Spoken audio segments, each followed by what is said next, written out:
the NBA playoffs on NBC.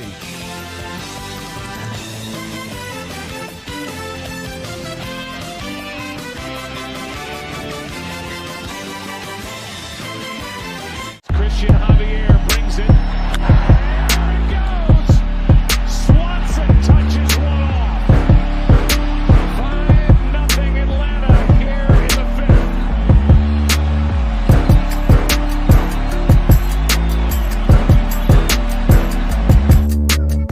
6 seconds. Murray hits it downfield. It is caught. It is caught. DeAndre Hopkins.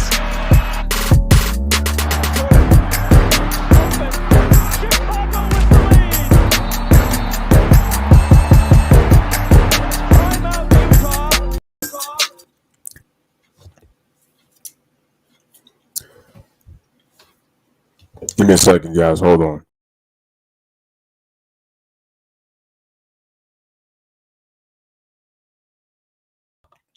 Okay, testing 1 2 1 2. Testing 1 2 1 2. Can you guys hear me in the chat? Can you guys hear me in the chat? Give me a thumbs up if you can hear me in the chat.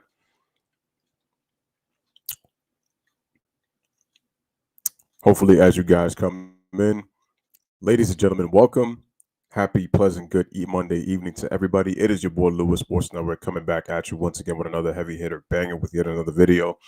You guys always know the drill, man. Make sure you smash that like button. Make sure you hit that subscribe button. Make sure your notifications are turned on. Make sure you guys are sharing this on your social media platforms and share this video. Truly appreciate that. Hope everybody is having a wonderful Monday night. Shout out to Jay in the building. He says Larry Bird and Rick Carlisle killed that team, and he's talking about the Indiana Pacers. Yes. Shout out to Ryan. What is going on? Shout out to my man, Mr. 626, a.k.a. the Dodger Fanatic. You already know what it is. By the way, Mr. 626, I heard the Dodgers are going after Freddie Freeman. I'm like, damn. Former MVP, they're going after to try to add to that stack squad. But anyway, salute to you guys and salute to everybody watching. So I hope you guys enjoyed this video. And I felt like it was something that it needs to be talked about because I remember watching this and I'm asking myself, no, that was not just a rumor. They're trying to sign him.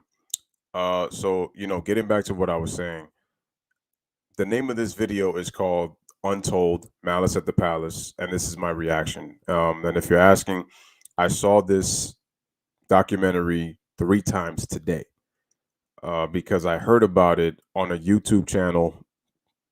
I think it was hearing a reaction on one of the basketball games that the Pistons were doing. And so I had to check it out for myself to hear, what was the, documentary about and who was going to be in it. Shout out to Yes Sir Ski in the building, man. What's good, man? What's up? Guys, hit that like button as you guys come in. So the reason that I wanted to do the Malice in the Palace was because I wanted to hear the untold stories from the Indiana Pacer players, which I didn't realize that it had been this long since I even, and it's funny because I thought that they had already kind of spoken on it, but I didn't realize that there was a lot of things that they didn't even mention. And it was probably because there was a lot of things that they've kept hidden within themselves, for years that finally came to fruition when they finally came out with this documentary. So as you guys can see right below me, you see the 4 gentlemen that kind of talked about that. It is Ron Artest, Reggie Miller, Steven Jackson, and Jermaine O'Neal. And shout out to Alistair49. He says, Sub Lewis, just finished watching the documentary. That brawl cost Reggie a championship. Even worse, Ron Artest cowardly left Indy for debt. And I'm going to get into all that, which is partly true. But so I watched the documentary, and one of the things off the bat that I'm thinking to myself was, not only were you going to get to hear the players that were involved in the incident who it affected, but I thought it was going to be from the other players that were, that were physically there. And I'm talking about the Detroit Piston players. The only person who really spoke on it was Ben Wallace. I don't know if some of the other Pistons that were there didn't want to speak on it. They weren't available to do. Their schedules were not, they were rough to where they were not able to have time to sit and give their take on what happened, on the, infamous Malice in the Palace, because it's the incident that changed the NBA. It's the incident that, changed the course of Indiana Pacer basketball.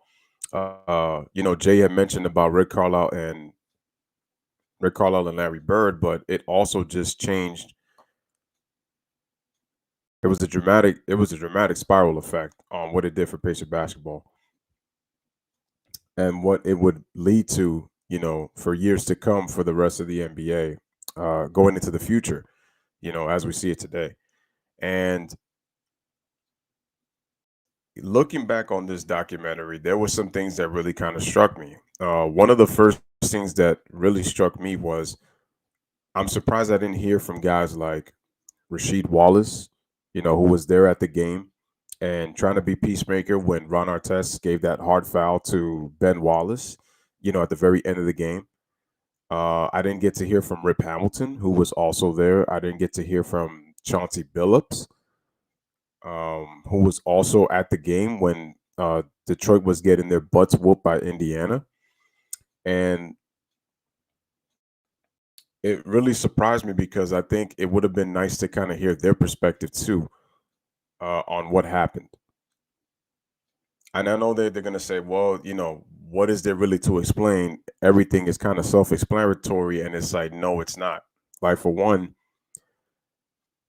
I knew that Ben had suffered somebody in the family that passed away when Ron Artest got physical with him, but I didn't know it was, his brother. But something that really stuck out to me was the fact that when Ben Wallace blocked, I think it was Artest's shot late in that game, or he hard fouled him, and I think Ron didn't get the foul call, and the Pistons were coming down at the other end. Something I noticed was that Jamal Tinsley, who you don't even see, in this documentary, because obviously he wasn't the one that the documentary pretty much focused on, but Steven Jackson,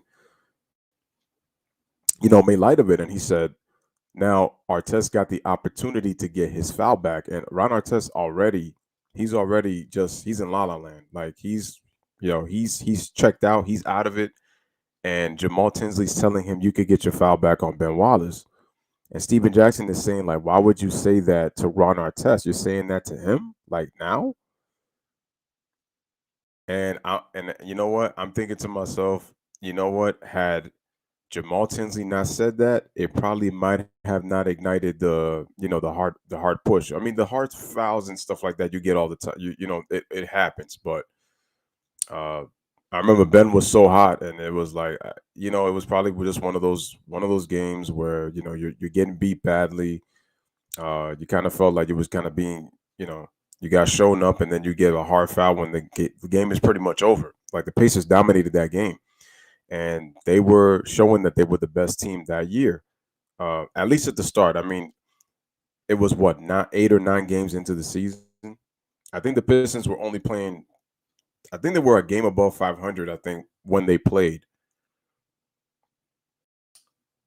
And it's a shame of the spiraling of events that would take place after.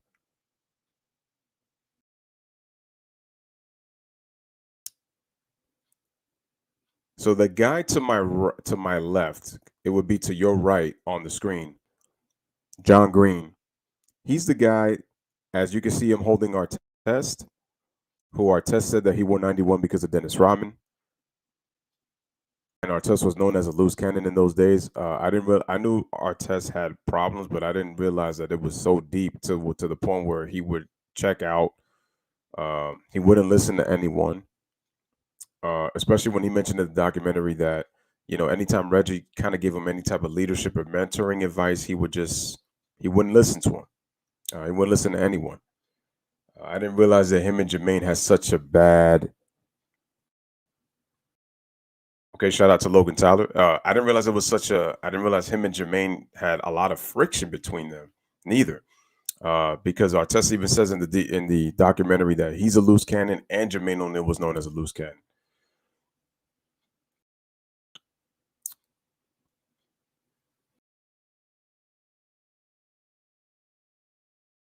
And in the end, once that fight broke out, when John Green threw that cup of beer at Ron Artest, all hell broke loose. And when Ron Artest was sitting at the scores table, yeah, you normally don't do that in an NBA game. But for Ron Artest, it was just a way to mentally check himself back in because he just needed time to think positive thoughts and kind of collect and gather himself after what just happened from getting pushed in behind, from getting pushed by Ben because Ben was ready to go, and then on top of that, Ben threw. I think it was either an. I don't think it was his headband because I think he had his headband on. I think he threw one of his armbands at Artest because he was just red hot after that foul. But we know what happens. The beer gets thrown. Artest actually runs past the guy, as you can see right there with the hat, and he goes after another fan who he thought threw the beer, tried to attack him. Fans come in from Artest's left side, from his right side, to come in and then try to come hit. Steven Jackson didn't even think twice. Steven Jackson ran into the stands and decided to go ahead and try to defend his teammate because that's what he was thinking about. And one thing led to another. You had two season ticket holders who ended up getting, who were drunk that night. According to one of the attorneys who was investigating the case, had said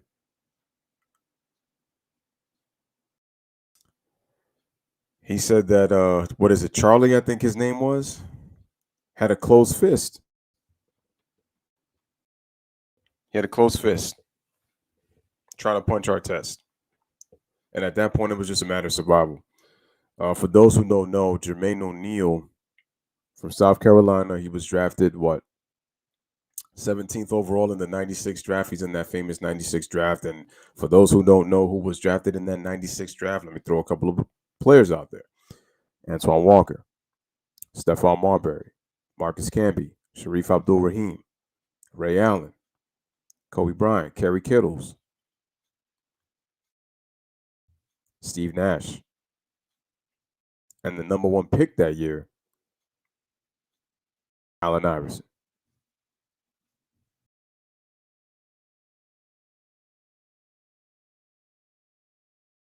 And for those who don't know Jermaine O'Neal, that dude was a bad boy in his day. He was a bad boy. He was a 6-time All-Star. He was one of the most underrated players in the game of basketball. Definitely one of the best big men in basketball. If you didn't see Jermaine O'Neal play, man, he had a great back to the basket game when he got his opportunity in Indiana because he was not getting the minutes when he was in Portland. Tremendous shot blocker, had exceptional timing, athletic, could put the ball on the floor. He could go one-on-one against his defender. He had very good handle. Jermaine O'Neal just about had it all. That's how good Jermaine O'Neal was in the 2000s. But that was after he got traded to Indiana. And he got traded for Dale Davis.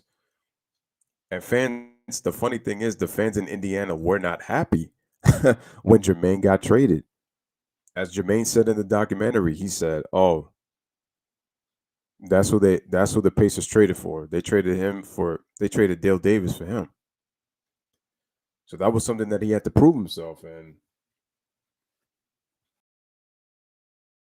then you get Artest, who was drafted by Chicago, product of Queens. I mean, you get him, and then you get him in the trade with with Ron Mercer for Travis Best and Jalen Rose. And I think that was during the 2002 trade deadline. And then Ron becomes an Indiana Pacer, and you already know Ron. He was going at 100 miles an hour.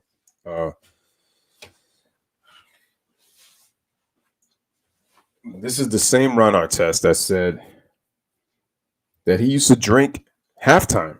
He used to drink during halftime games.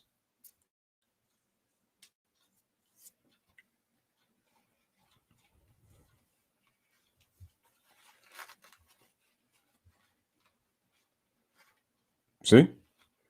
And So yeah, Ron brought the defensive skills, good physical, tough player. And then you pair them up with Reggie Miller, who was pretty much what the mainstay of Indiana, the heart and soul of the team. You know, a guy who had put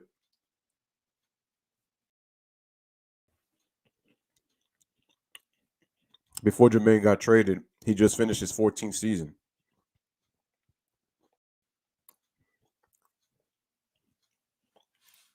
Finally got to the finals with Indiana. But even when I saw that Indiana team, I said they weren't gonna be able to compete anymore because they had to get younger because their team was too old. Rick Smix retired because of the nerves in his feet. Couldn't play anymore. Dale Davis got traded, so that Indiana team wasn't the same.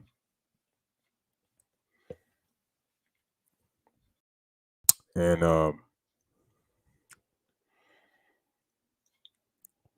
so yeah, when I look back on that incident, and when they finally traded for Steven Jackson, like I said, they had the talent. The Pacers had the talent. They had the talent. It was just a matter of communication. I feel like communication was a big problem, and that's what I noticed in this documentary with Jermaine and Ron. They were two loose cannons, very talented, great defensive players at their position, probably the two best defensive players at their position at the time, including the fact that Jermaine had a terrific offensive game, 20 plus points per game. And then you bring in Steven Jackson, who another brought the hard nosed toughness, who can hit big threes. He did it for San Antonio, won a championship. Reggie's looking around like, yo, I might have another opportunity to win an NBA championship. And what did the Pacers do? They have the best record in the league in 2004. It's funny because I look back on that '04 season, and it's funny because I copped a Ron Artest jersey. I had a swingman of Ron Artest. I had a swingman of Ron.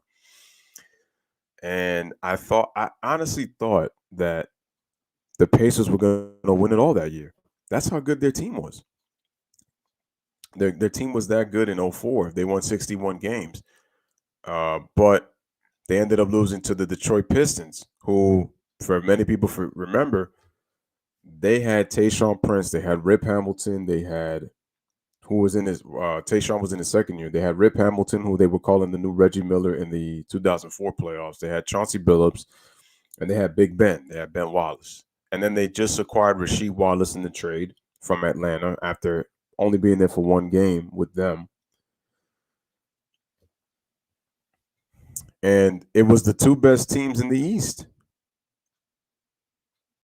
battling out for the Eastern Conference Finals. And Reggie said it best. The Pistons just made the more intangible, important plays down the stretch, in that series, along with the fact that they were more mentally tough than the Pacers. They were more mentally tough. And then Ron gets that flagrant call on Rip Hamilton in Game 6. I know injuries are a part of the game, but the Indiana Pacers also were banged up in that series too. Not trying to make any excuses. I'm just saying, like, they were banged up. They had some injuries coming into that series. Everybody's hurt at the time, so I know. Smash the like, hit that subscribe as you guys come in.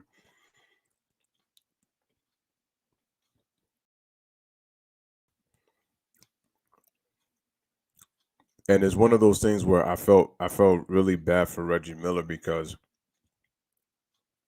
this incident forced him to retire. It made his decision much easier to retire. When I felt the 2005 Pacers, they probably would have won the NBA championship.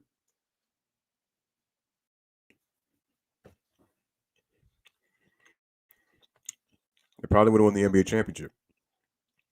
Will we ever know? No. But you look at that team was deep. I think Al Harrington was on that 2005 team as well. But well, I was just thinking about something. Hold on a second. Oh,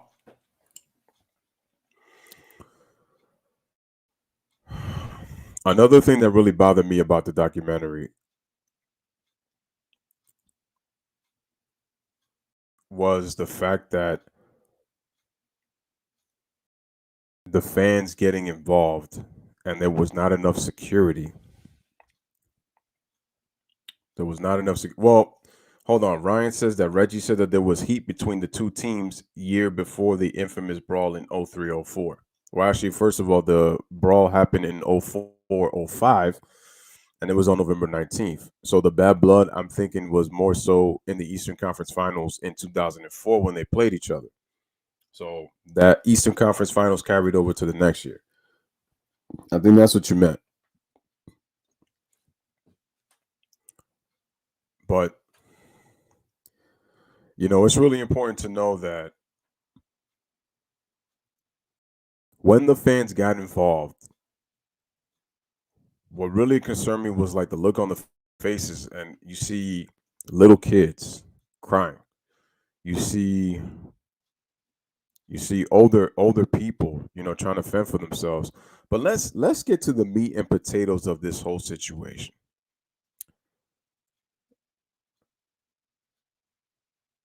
The players. This brings me to David Stern and how the man crumbled under the pressure to the point where he automatically made the suspensions. And once again, if you listen to what Ron Artest and Steven Jackson and Jermaine O'Neal said, they all said that they were going to hold themselves accountable.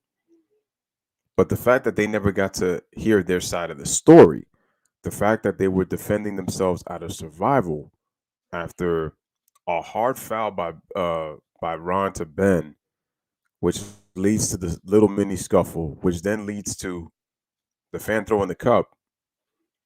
Think about it. If that fan doesn't throw that cup, does Ron Artest go into the stands? And the answer is no.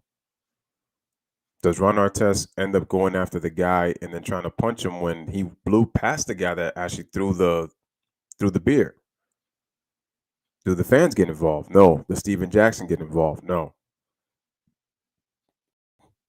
And the funny thing is, Jermaine O'Neal, when the fans who were at top came down to the court to kind of confront Ron Artest, and Jermaine O'Neal came with that sliding punch. I mean, let's be real, y'all. He connected. He just didn't connect much harder to the point that it could have knocked that player out, because you got to understand the acceleration that he was coming at and the way he was lunging. Shout out to Raduni in the building. Appreciate you. But the way that he was lunging and the way, if he would have had full force, bang. Because the thing is, he got the chin. If he would have got more of that would have been a problem. That would have been a big problem. And I'm upset at David Stern because instead of kind of listening to the players, they just went with the narrative that the NBA is a thug league. There's a reason why Steve Nash ended up getting the MVP. And like I said, and with all due respect to Steve Nash is one of my favorite players. He was fun to watch. He's one of the greatest players to ever play this game. Definitely top 10 point guard of all time. You could even probably argue top 5. The point is, David Stern used Steve Nash to try to protect his image, to try to I can't even say protect, to clean up his image, because the NBA looked tarnished for a bit after that incident. And what I find so funny is that we've had other incidents happen in the playoffs. We had a couple of incidents happen in the regular season. Yeah, fans did not get involved like they did in Malice in the Palace, but there have been some fights that have involved fans before. Maybe not to the level that Malice in the Palace did, where it was just an all-out assault, where you even had a guy throw a chair in the direction of Jermaine O'Neal. You had people throw throw beverages at Jermaine O'Neal. You even had a point where one of the cops came in and then tried to mace Ron Artest. And Reggie Miller didn't even play in that game because he had a broken finger in his left hand. Shout out to Tyree in the building. Appreciate you as well, man. And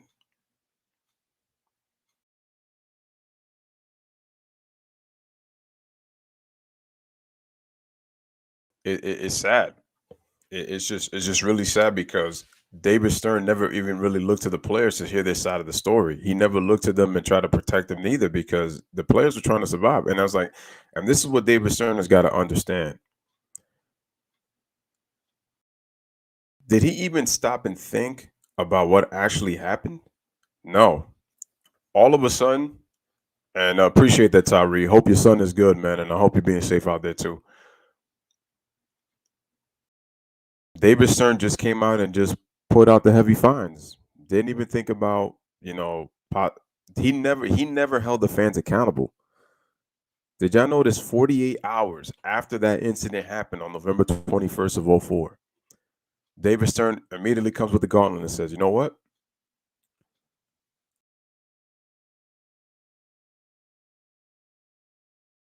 You know what? He says, Ron Artest gets 73 games.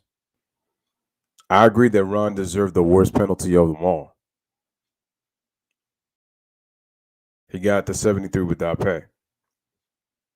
Shout out to Karam in the building.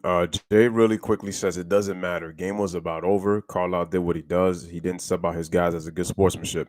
It also reminds me of when George Karl didn't sub out his guys in the incident between Nate Robinson and J.R. Smith, if y'all remember that one in 06. Not as big, obviously, but those two did go into the stands, I remember. And we already know how much of a nutcase J.R. Smith was. And little Nate Robinson, who always thinks he's hard, because he's always doing it for the culture. And like I said, I like Nate. He's got great heart, but, sometimes his mind is just not in it and think he's trying to do too much. Yeah, Ron Artest got suspended for 73 games. But no, Jay's right. You already won the game. Why were your starters still in the game? He's right. Rick Carlisle he didn't even take accountability. So the fans weren't held accountable by David Stern. He didn't hold Rick Carlisle accountable because Carlisle left his players in the game. Never addressed him on that. But it was all Steven Jackson's fault, Jermaine O'Neal's fault, and Ron Artest's fault.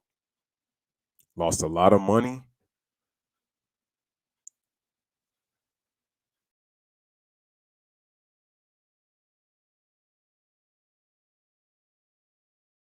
The Pacers were never the same team and Reggie retired.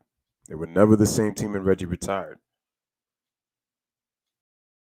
Because then even after that incident, Ron decided to bail out and thought it was best to get traded. But let's be honest with you. They killed the team, though.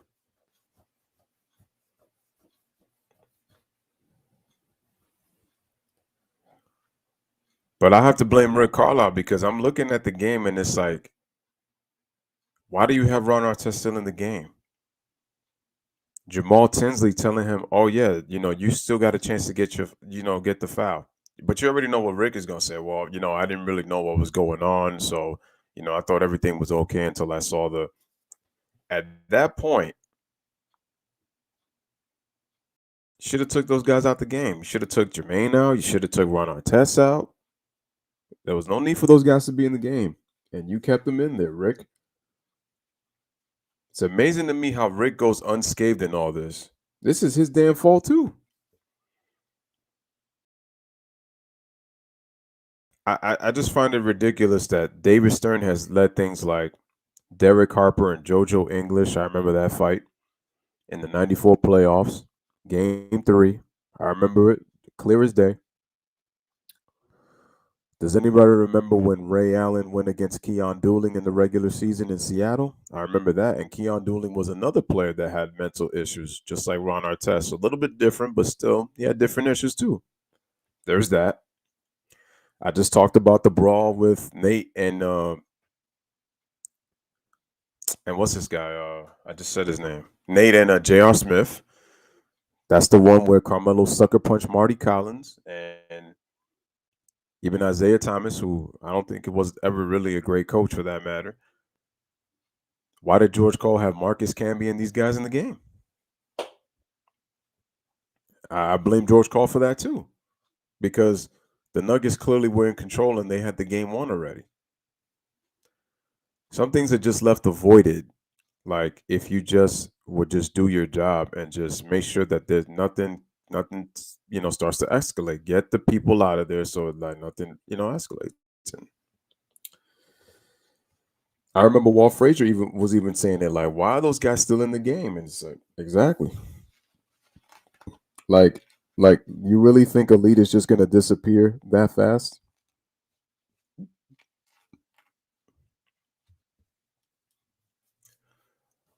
But anyway, I felt bad for Reggie though. It really messed up. Tomoko says, "Hey Louis, can you watch my new videos after the stream?" Oh, I forgot to tell you, bro. I have to download Twitter. Wait, oh, you mean on your channel? Yeah, yeah. I'll do my best to watch them. So I'll get back to that. But anyway, shout out to Tomoko. Appreciate you coming on through. So this is why I had to just say that when I look back at that Malice in the Palace and hearing the stories, the fact that really no Detroit Piston other than Ben Wallace talked was very interesting. The fact that David Stern did not hold Rick Carlisle accountable, that was another problem I have. The fact that he did not hold any fans accountable, that bothered me as well.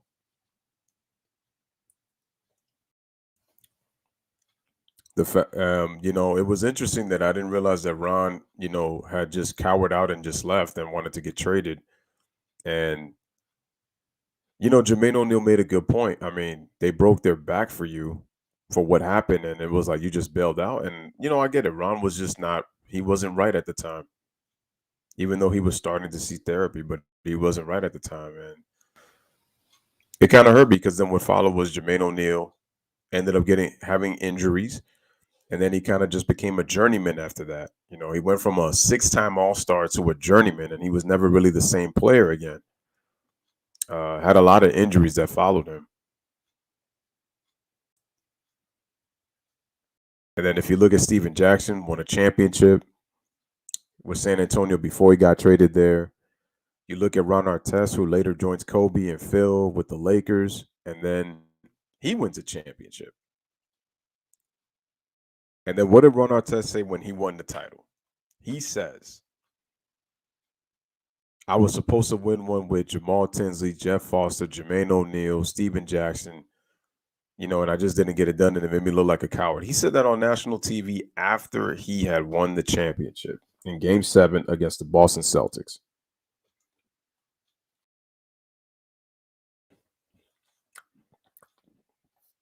See, because we go and talk about, the comments that Ron said about Kobe passed me the ball. He really passed me the ball. I shot the ball and I made it. Like, we always clown and joke about that, but to hear Ron Artest say the comments he said with Rick Hambler and the NBA TV crew when they won the championship, it lets you know how far Ron had come, mentally, as a person. Because he also said, which is part of the reason why he legally changed his name to Metta World Peace.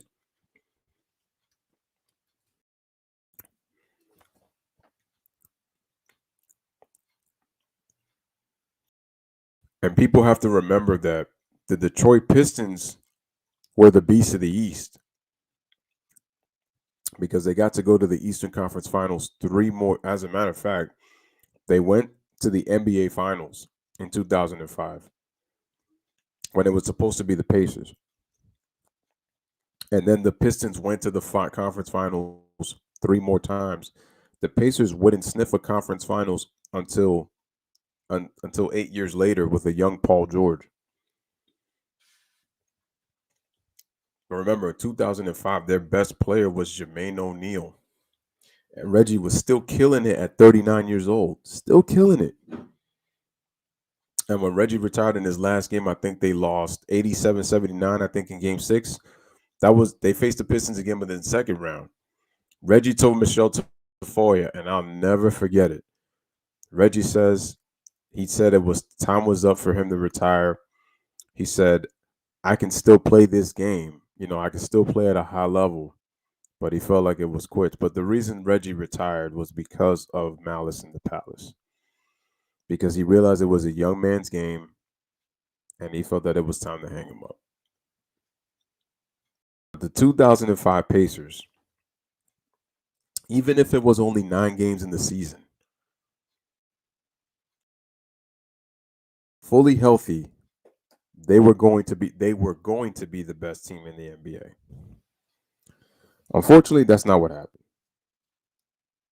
I mean, the Phoenix Suns did win the most games that year.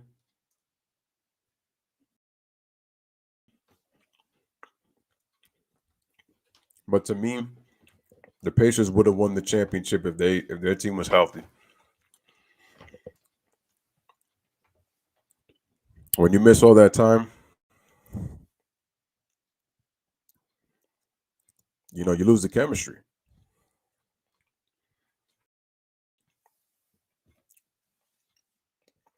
Another thing that stood out to me was how Artest had a very hard time. He was not in control of himself, and it was crazy what Jermaine O'Neal has said, that I didn't even realize that Ron had missed. He had missed the game because he had a death in the family. Lied about that, and then ends up at a music awards with Pete Pablo. I was like, wow, I didn't even know Artest did that, and that kind of caused the rift. But here's another thing: we also got to look at Donnie Walsh. Donnie Walsh did the best he could to put the right pieces together and make the moves. You give him credit. I just felt Donnie should have done a little bit of a better job in terms of his research, in terms of how these players are personality wise. Because it's like he said, he took a chance and he wanted to win. Now, my thing is, if you're going to have those players, you got to make sure that you got to find a way to get them under control. Because look at Reggie. He kept trying to get Jermaine and Ron to be on the same page.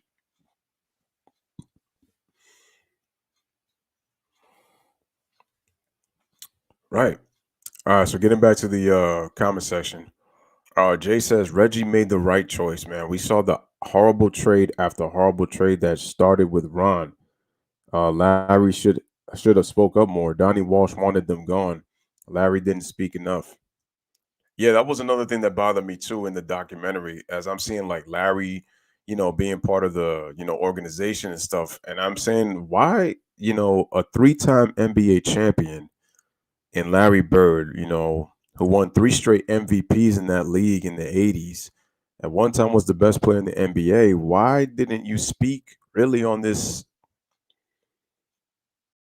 It's funny how he also wasn't in the documentary neither. I find that very strange too. And I get it, it's from the player's perspective, but the fact that he didn't speak up, you make a great point, Jay. No, at that point, Donnie Walsh had wanted them gone because of what it did, what transpired. Like I said, I don't blame Donnie Walsh for making the moves. I thought he made the right moves. But Reggie, like I said, Reggie made the right decision. He was right to retire.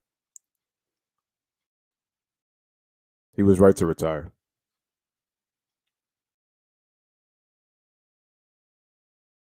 It's a shame. It's a shame that it didn't end with a championship. And Jermaine O'Neal also suffered more as well because, like I said, that's something that's never gonna go away. It's just one of those things where even Jermaine said it in the documentary. He said, we have people who were never born, even when they saw that, ask him the question, what happened? Like, how did how did that start? How did you get involved in that? And,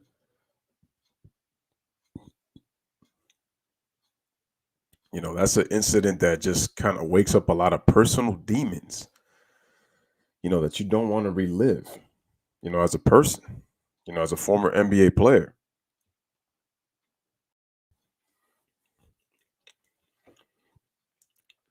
So think about that, you guys. The fact that the Pacers coach didn't speak up, the fact that Larry Bird didn't speak up.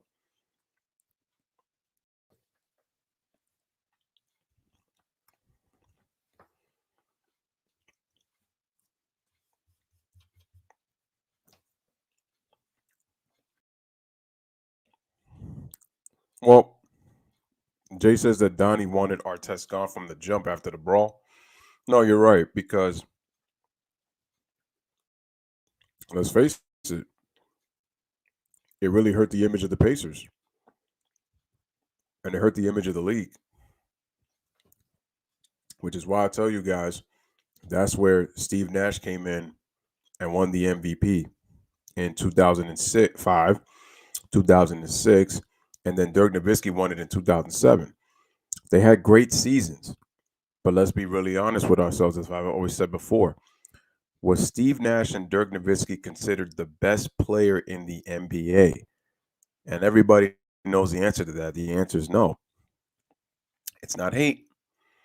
This incident is what caused Nash and Nowitzki to become MVPs in the league.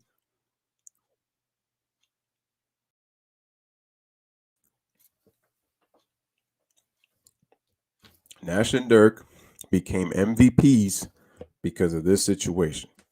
Again, I love Dirk, one of my favorite players of all time. I love Steve Nash, one of my favorite players of all time. Love watching them both play when they were with the Mavericks. Saw them growing up. Love Dirk when he went to the finals. I love Steve Nash for what he was able to do with the Phoenix Suns. But let's keep it a buck. This incident is the reason why Nash and Nowitzki became MVPs. Because the image of the league was tarnished after that brawl. David Stern not holding any NBA fans accountable. David Stern now holding Rick Carlisle accountable for not taking the players out of the game. Larry Bird not speaking up.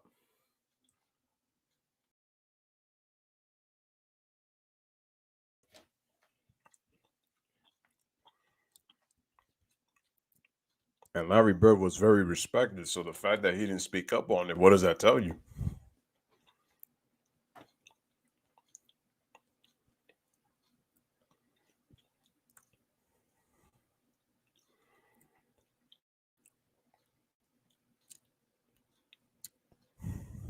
It's crazy. Yo, it's literally crazy, man, what happened.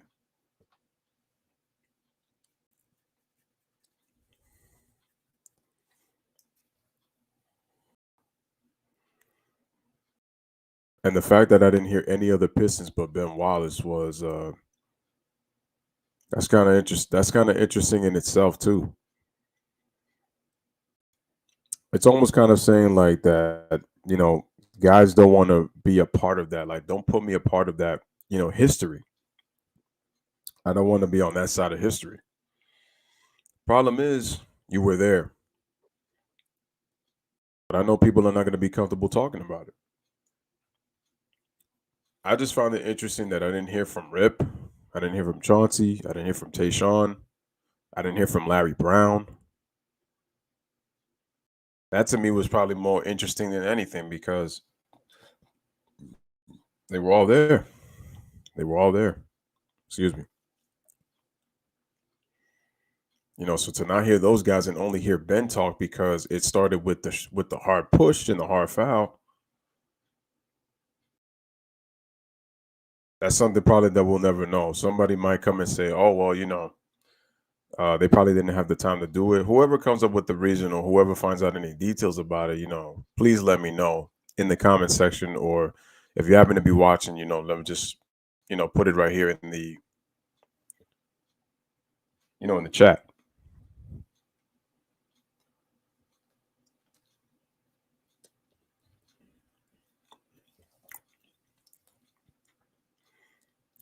But yeah, and I bet if I was to watch it maybe a fourth time, I probably might catch something that I probably didn't know before. Kudos to the investigator for being able to get that guy that you see next to me that threw it.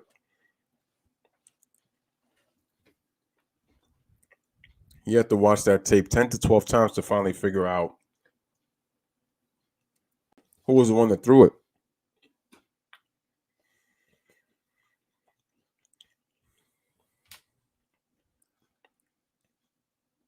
Also, let me point this out too. Well, before I do that, let me get to Jay. Jay says Ron has reached out to Ben along his journey of becoming of becoming a better man. They talk.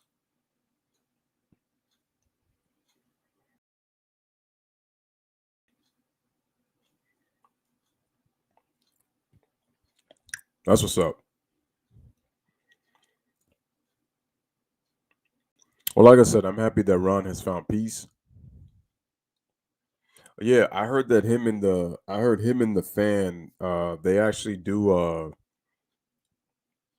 I believe they run a program together if I'm not mistaken, and they talk to is it children or people about that? Yeah.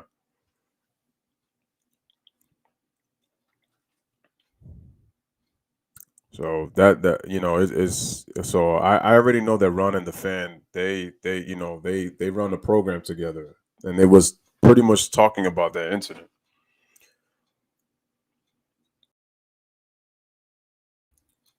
Oh yeah. So getting back to what I was saying, another thing that happened after this incident, Jermaine O'Neal got interviewed.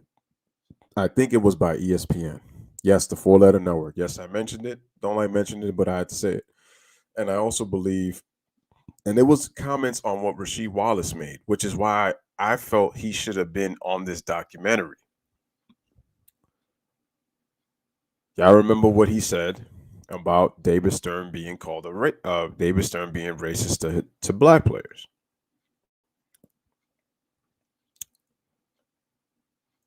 And they kind of asked Jermaine O'Neal about it, and I know Jermaine was pretty mad. I think he was pretty. I have to go back and watch that interview again, but I know he was pretty upset, with how the whole thing went down and having to answer if he's possibly a racist, and he possibly, he agreed with Rasheed.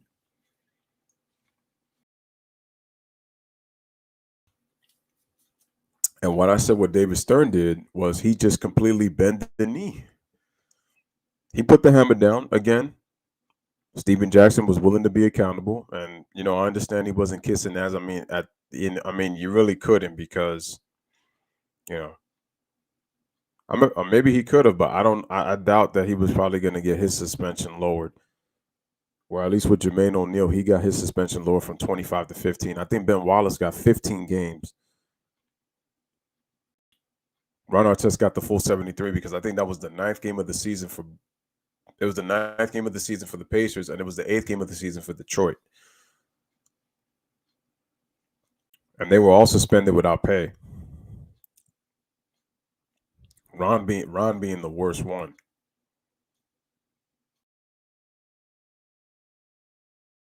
And then they changed it, and they obviously changed the dress code.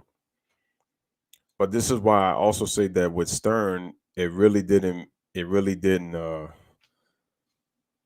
It didn't do much at first because two incidents happened after that. Like I mentioned, the Knicks and the Nuggets with their little brawl, and then you had Ray Allen and Keon Doolin.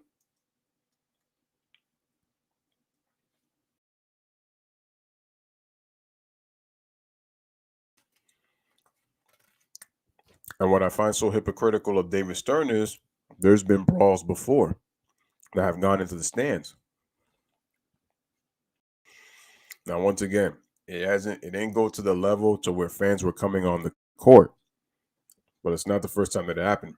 It took a Pacers Pistons brawl to look at Jermaine O'Neal, Ron Artest, and Steven Jackson as a bunch of thugs. Hell, they were saying this about the Detroit Pistons of the late 80s and early 90s. But it took the Pacers and the Pistons in 2004 on a November 19th night to say they're bullish. This is the hip hop image that we don't need. So, you know what? we are going to have a white boy represent the league. It's just facts. Like I said, it's just facts. Steve Nash won back-to-back MVPs for that reason. Again, nothing personal against Steve. But after Malice in the Palace involving black players, I don't want to put it that way, but that's just the way it is, and that's just the bottom line. That's why the league was put the hammer down on, them. It cost Reggie a chance at a championship. Donnie Walsh wanted to get rid of Ron Artest. Larry Bird didn't speak up. Rick Carlisle didn't get any blame. Larry Bird didn't get any blame. The fans weren't held accountable. It's not the first time that we've seen fights like this spoiling to the crowd. But it took a Pacer Pistons brawl for that to happen.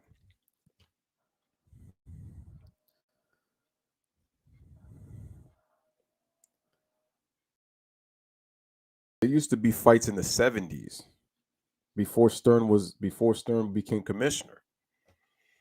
And if you hear what he said, yeah, they came to the decision to suspend Ron the entire season, and they said, was there a vote? He said, yeah, it was unanimous, 1-0. The one being in David Stern. 1-0.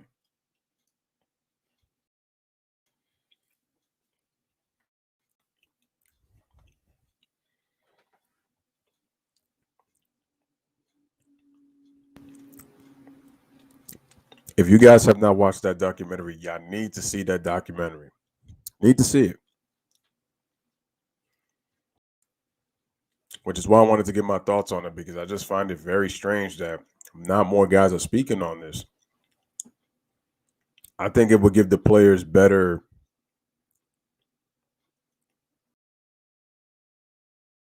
It would give the players the better defense as to what happened that day. I should say that night, because it was a Friday night when it happened. I remember. I think the commentators for that game were Mike Breen and Bill Walton. Bill Walton.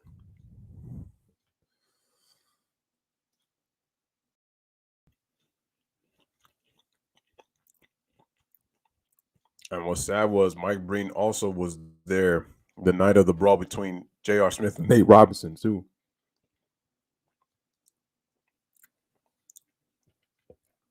But yeah, man. But ladies and gentlemen, I just wanted to get my thoughts on, after watching the Untold Malice in the Palace reaction, talking for almost an hour. But I just wanted to get my thoughts on it because I just felt that there was some missing parts that needed to be in this documentary. And it just feels incomplete when I watch it. There's some things that I got to find out, but it's kind of the same thing with The Last Dance. There's some things that you felt like could have been in there that could have helped shed some things into light a little bit more. Again, what I was happy to see was the investigator was able to get the guy who threw the beer. That was important. That was good. It was good to hear what was really going on in the locker room between Artest and O'Neal as to why those guys really couldn't get along. It was part of, and it had a lot to do with the fact that Ron just tuned everybody out, and he had a lot of mental issues. Well, I can't say a lot. His biggest ones were depression and anxiety. He just didn't know how to control them real well.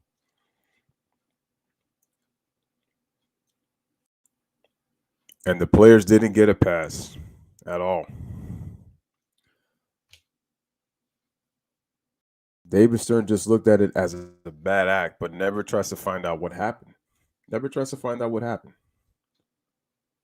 He just goes into action, and then that's it. As if he's really doing something.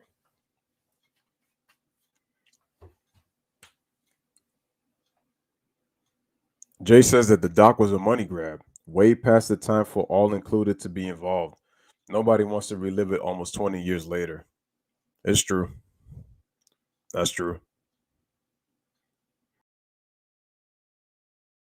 I think it would have been nice to have those players, but it's true. I think nobody really just wants to be a part of that.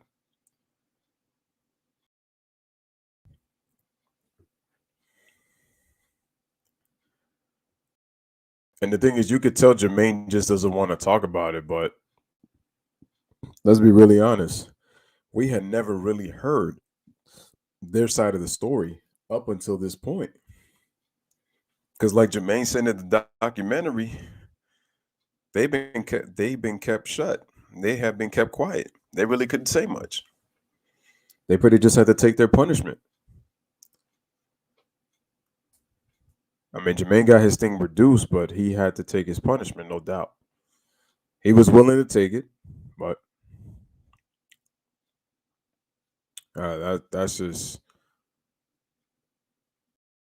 it was really ugly. I've never seen fans get involved in an NBA game like that. I mean, you've seen fans tussle. Sometimes they try to touch the players and things like that, but I've never seen fans actually fight players in an NBA arena. Never seen that. It was scary. Like I couldn't believe it. Like at first you got the pushing and shoving. You think it's just gonna be maybe some whole hum little fight between players, but then once the fans get involved, you have to understand there's women, there's young children, and then there's the elderly too. So they're not safe. And then to see some of the fans getting involved, throwing chairs and throwing alcohol and beverages, at players, it's crazy. And then also then the fans getting involved, trying to fight players. Like what did you prove? That you're tough. But and like I said, kudos to Ron Artest for turning his life around and being able to try to reach out to Ben, which is good that they're talking, as Jay pointed out in the comments. And then also, I already know about the fan. Him and the fan are close friends, and like I said, they run a program where they talked about where they talk to kids about dealing with depression and anxiety, and how to handle yourself with incidents like that. But yeah, this is the infamous incident that nobody really wants to relive because it put a dark cloud on the Pacers franchise. Even with the playoffs. Yeah, Jay, listen, even with them have making the playoffs, they were denied the opportunity of competing for a championship. Reggie Miller was denied at a final chance of getting a championship. Jermaine was denied a chance to get a championship in his prime. In his prime. He bounced around after that, going team to team. He was with the Heat. He was with the Celtics. He was with the Warriors. Trying to figure out what other team he was with. I just know he bounced around and he was on quite a few teams after that. I think it was about 5 or 6 teams. But my point is, he didn't get a chance to win a championship in his prime. Reggie would have got the proper send off. He just got sent off into retirement, and you know, it hit Reggie's retirement was loud in Indiana because you were losing an NBA and Indiana legend, but it went under the radar because obviously this situation pretty much overshadowed that whole thing. So it was like no matter something big that somebody did, it's microcosm compared to what happened. Going back to the comment section, Jay also says, Jo is still pissed. Steven Jacks will be open about it. What could have been should be more of the focus. Jo and Artest are a lot better towards each other, but Jo gets heated on the situation. Oh, of course. Of course. Well, Jay, as he mentioned in the doc, there's still a part of him that, again, that's a scar that's just never gonna go away. There are some things that you improve on, you've learned and have gotten better and have gotten a new perspective on from what happened. But it's something that every time you relive and you see what happened, it'll never go away. It'll always be a part of you. It'll always be a part of you. Well, Karam, Reggie tried to make 2 comebacks. His first comeback was supposed to be with the Dallas Mavericks in actually when he retired. Dallas, I believe, had invited him to training camp to see if he would come and sign with their team to add a chance for a title. And then in 2007, uh, the Boston Celtics had Danny Ainge had reached out to Reggie to see if he wanted to come and join the Celtics for a chance to win a championship so that he could retire. And Reggie said that Danny Ainge had told him a little too late, and by that point, Reggie wasn't going to come back. He said that if he would have given him more time and would have told him ahead of time, Reggie would have gotten himself into shape, and Reggie would have been able to come and play, at least one or two more seasons, I'm guessing. Probably one. Um,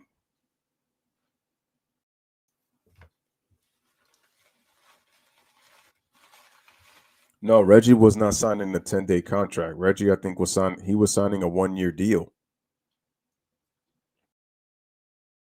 It was supposed to be a 1-year deal. Yeah, he was signing for 1 year. Could you imagine Reggie would have been with Ray Allen? The two greatest shooters of all time could have been on the same team. The two greatest shooters of all time, 3-point shooters of all time.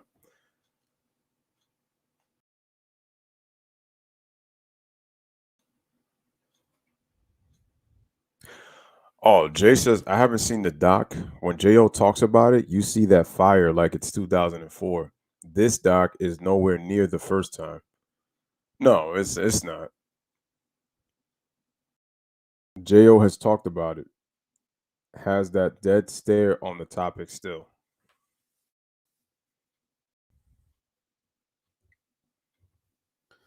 Well, like I've been saying, it's just something that will never ever go away.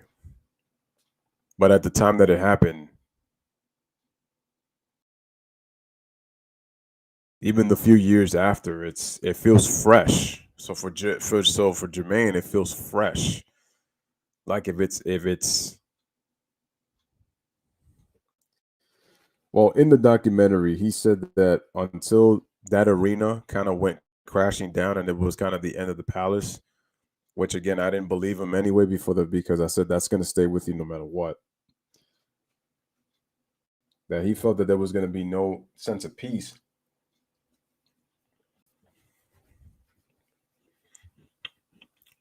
After that went down.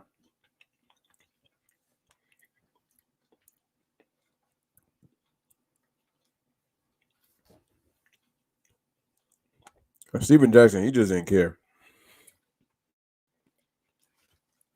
He did apologize though.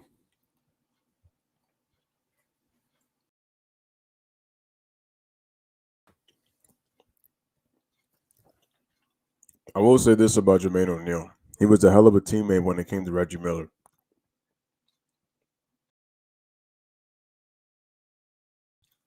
I think it was the game in 2005 where he scored the 55 points against the Bucks.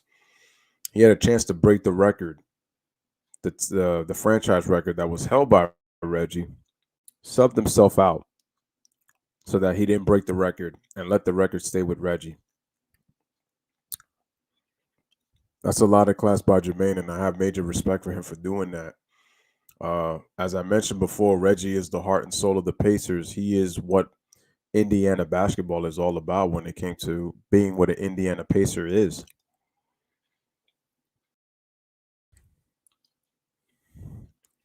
Reggie was a real Hoosier for 18 years.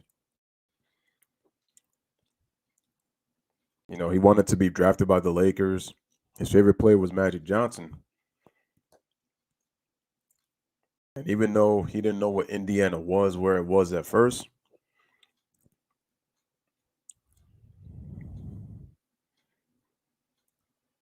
I tell you, man. I tell you.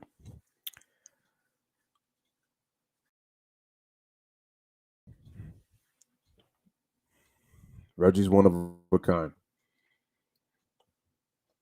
And besides, remember, think of what it would have been like for Reggie Miller had he won a championship.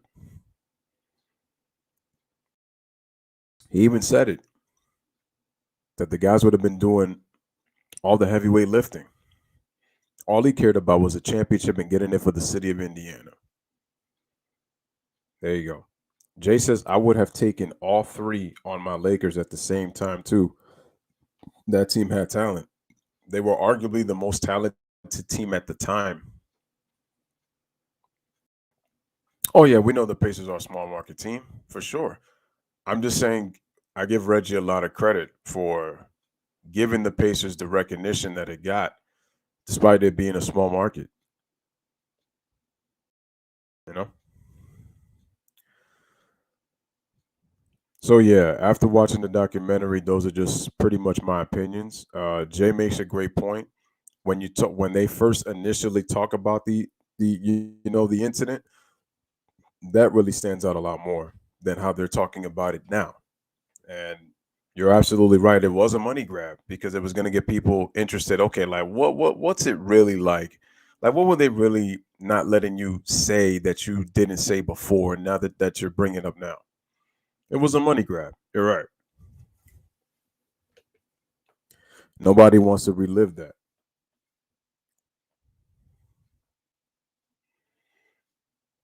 which is probably why those players haven't spoke out because I don't want to be part of that situation again.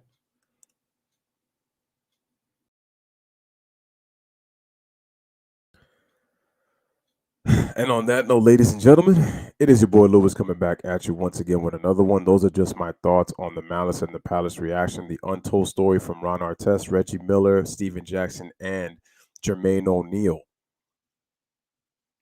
Tomorrow, going to be doing the Lakers versus the Brooklyn Nets. And then, if anything, probably going to do the Mavericks and the Warriors if I do have time. Probably going to go back to back.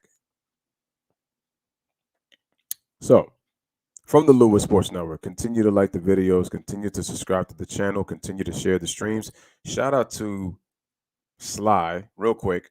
He says the Pacers were a better team until that moment happened. Even my pops admitted it. I saw the Pacers, man, from top to bottom. They were the best team in the NBA in terms of talent. There was no question. If they would have gone against the San Antonio Spurs, I have no doubt in my mind that the Pacers would have beat the Spurs and won the NBA title. And we'd be talking about Reggie Miller in a different light. We'd be talking about Reggie differently. You know, Ron Artest winning it at a young age, Jermaine O'Neal in his prime. You know, you get Steven Jackson. You had Al Harrington. No, it's possible. I know they're gonna say, "Wow, over Timmy D." The Spurs were a great team. The Spurs were a great team, no doubt about it. But I think the Pacers get them. I know Reggie Miller in the doc was basically saying, well, when the Pistons and the Pacers when they went at it, and the Pistons ended up beating you guys in six, who ended up winning the title? Yeah, Detroit Pistons won, but Reggie, let's be very clear. The Pistons weren't the favorites; they were the underdogs against Shaq, Kobe, Carl, and GP. Now let's put matters into context. Karl Malone missed 39 games, which was the most he had missed in his career. Yeah, he came back for the playoffs, but he was never really the same player. Like I said with Gary Payton, Gary Payton was what?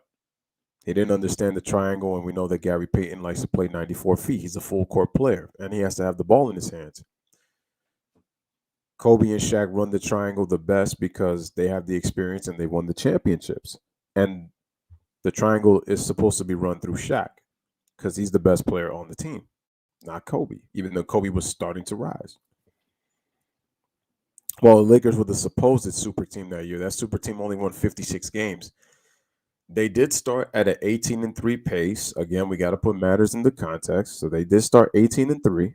People were saying that they were going to win 70, but once Karl Malone went down with the injury, then Kobe Bryant had an injury, and then Shaquille O'Neal had an injury. So the Lakers were pretty much up and down that year. Well, you know what? Now that I think about it, no, the '04 Pacers weren't mentally tough. That's why I felt like that the '04 Pacers probably couldn't have done what the Pistons did. The Pistons were a mentally tougher team. That's why they beat Indiana. Indiana had the better record. Indiana was hurt because they did have injuries going into that series against Detroit. But Detroit was just mentally more tougher than Indiana. They were just mentally more tougher. Those are just facts. And then the following year, the Lakers, they missed the playoffs in 2005. Mm-hmm. It's the one where they talk about that Kobe was 28 and 38 as a starter in the games he played. Artest, I believe, missed 18 games and Kobe missed 16. Also remember that they had to change coaches. Rudy T ended up stepping down because he had health problems. Could have been more things, but that was the reason that was given out. So, Sly, that's a good question. Could the 04 Pacers could have done what Detroit did? I don't think so because they were not mentally tough. They were more talented than the Lakers too, but I don't see it. But the Lakers just had the big names. They just were not. I like I said, when I saw Karl and GP put together, I said that's not a super team because GP and Karl Malone were past their prime, even if they're future Hall of Famers. They were not in their prime. And then your starting power forward was, come on, Slava Medvedenko? Come on, man. Slava Medvedenko. Nah. And Jay says, super names, not super teams. Karl was injured throughout the year. Peyton and Malone were horrible that year. Fisher averaged more than both of them in the playoffs, not winning a championship with that. Another thing, Phil Jackson didn't go with the guys who he had won championships with. He didn't.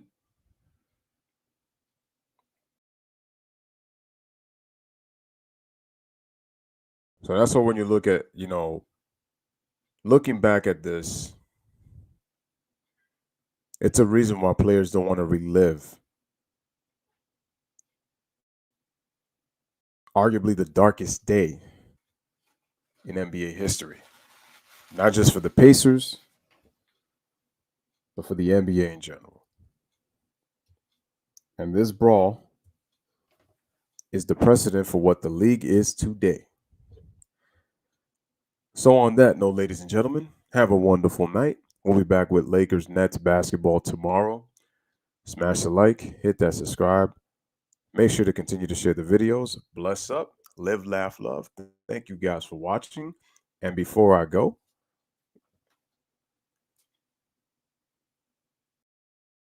Sly says, me and my pop and my cousin and Bernie Mac was probably the only folks in the world that gave Detroit a chance in 04. I just said that as long as Detroit played that dominating, suffocating defense on the Lakers and just made it very difficult for them, then they had a shot. But to beat them the way they did, I did not expect. Jay says Shaq wanted out, then took with the Heat what Jerry Buss offered him.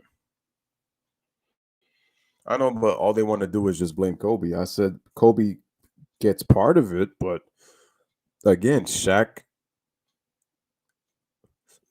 was not a good leader in terms of the fact that he did not keep himself in shape, and he wanted freaking $30 million per with Jerry Buss. I mean, Shaq was 32 years old? If Shaq kept himself in better shape and Shaq was showing the Shaq that just dominated for 3 finals MVPs, maybe this is a different story, but that wasn't going to happen. So Shaq screwed up. It's easy to blame Kobe and some of the things that Kobe said. It's true. Kobe did partly run him out, but it's also on Shaq for being a poor leader. Those are just facts. Anyway, guys, have a wonderful night. I will see you guys on tomorrow. Get some sleep. Take care, guys. So many times, and I just wish they would just stop.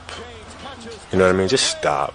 I mean, he was, Michael Jordan. I'm Kobe Bryant. I mean, we're 2 different players, and I wish people would just let it go. It really annoys me because you can't compare.